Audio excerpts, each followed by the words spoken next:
अभी तक आपने भारतीय साक्ष्य अधिनियम की धारा 23 का फर्स्ट पार्ट पढ़ा था, जिसमें पुलिस के समक्ष की गई कन्फेशन, संस्वीकृति, इकबाल जुर्म न्यायालय में ना तो ग्राह्य है और न मान्य है। अब आते हैं धारा 23 का दूसरा पार्ट, भारतीय साक्ष्य अधिनियम। लिखा है पुलिस अधिकारी की अवरक्षा में की गई संस्वीकृति। धारा 23(2) नंबर 1, कोई भी संस्वीकृति जो किसी व्यक्ति ने उस समय की है जब वह पुलिस की अवरक्षा में है, न्यायालय में मान्य नहीं है। दूसरा बात कहता है, ऐसी संस्वीकृति व्यक्ति के विरुद्ध साबित न की जाएगी जब तक कि वह मजिस्ट्रेट की साक्षात उपस्थिति में न की गई हो। मजिस्ट्रेट की साक्षात उपस्थिति से मतलब यहाँ न्यायिक मजिस्ट्रेट से है और उसको फेस टू फेस की गई हो। जैसे कि आपने बीएनएसएस की धारा 183 में पढ़ा था, कलमबद्ध बयान लिख ली गई हो, तभी केवल मान्य है। अगली बात आती है पुलिस अवरक्षा से क्या तात्पर्य है।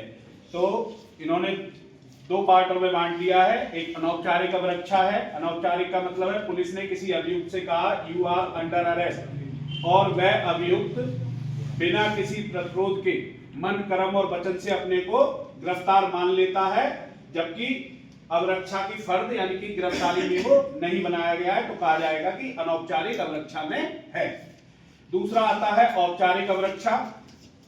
पुलिस के किसी अभियुक्त से कहा यू आर अंडर अरेस्ट, और वह अभियुक्त बिना किसी प्रतिरोध के आत्मसमर्पण कर दे तथा पुलिस ने गिरफ्तारी या अवरक्षा को जो अरेस्टिंग मीमो है वो भी बना लिया हो, तो कहा जाएगा कि वो औपचारिक अवरक्षा में है, पुलिस कस्टडी में है। और तीसरी बात आती है पुलिस कस्टडी रिमांड की, जो कि आप बीएनएसएस की धारा 187 में पढ़े हैं। तो पुलिस कस्टडी रिमांड से मतलब है कि जब 24 घंटे में उसे न्यायालय के सामने पेश करना रहता है ना 58 सेक्शन के तहत, अगर फिर भी आपको लगता है कि इससे कुछ रिकवरी होना बाकी है, कुछ बरामद किया जा सकता है, तो पुलिस कस्टडी रिमांड मांगते हैं माननीय न्यायालय से और रिकवरी करने के लिए। अगली बात आती है धारा 23 का 2 की सुसंगतता और ग्राह्यता को दृष्टिगत आवश्यक शर्तें। तो संस्वीकृति अभियुक्त व्यक्ति द्वारा की गई हो, जो कन्फेशन कर रहा है वो ऐसे व्यक्ति ने किया हो जिस पर ऐसा आरोप लगा हो। जो कन्फेशन है वो स्वेच्छा से की गई हो, बिना किसी दबाव के की गई हो। तीसरी बात है संस्वीकृति के कथन से किए गए अपराध का पता चलता हो, मतलब कि उसको खुलता हो। कहते हैं ना मामला उलझ गया तो वो खुलता हो, मामले का पता लगता है किसने, कहां, कैसे और कब क्या अपराध किया है। चौथी बात है संस्वीकृति मजिस्ट्रेट की उपस्थिति में की गई हो। यहाँ वही मतलब है फेस टू फेस की गई हो, जो 183 बीएनएसएस वाली बात है। धारा 23 की 2 के संदर्भ में साक्ष्य का संकलन।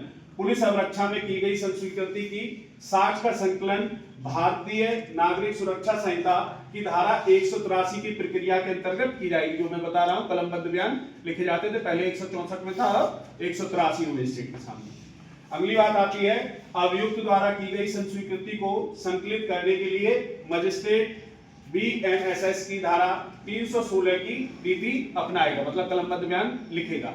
इसमें जो बात नहीं लिखी है, छूट गई है, वो मैं बताता हूं कि भले ही अभियुक्त ने पुलिस की अवरक्षा में इकबाल जुर्म, कन्फेशन, संस्वीकृति की है और उसकी ऐसी संस्वीकृति से मामले की कोई परत खुलती है और उसे वो रिकवर करा देता है। जैसे मैंने इससे पहले वाली स्लाइड में बताया उदाहरण, कि वो बताता है कि मैंने जिस चक्कू से मारा है जंगल में कहीं छुपा के रख दिया, अगर मुझे आप ले चलो तो मैं बरामद करवा देता हूं, और आगे आगे चल के बरामद करवा देता है, तो वो इतनी बात उसके खिलाफ न्यायालय में ग्राह्य भी है और साबित भी की जा सकती है, मान्य है। जो इंपॉर्टेंट बात है जो इसमें नहीं लिखी, तो इसको अतिरिक्त रूप से लिख लीजिएगा। समझ में आया? ओके।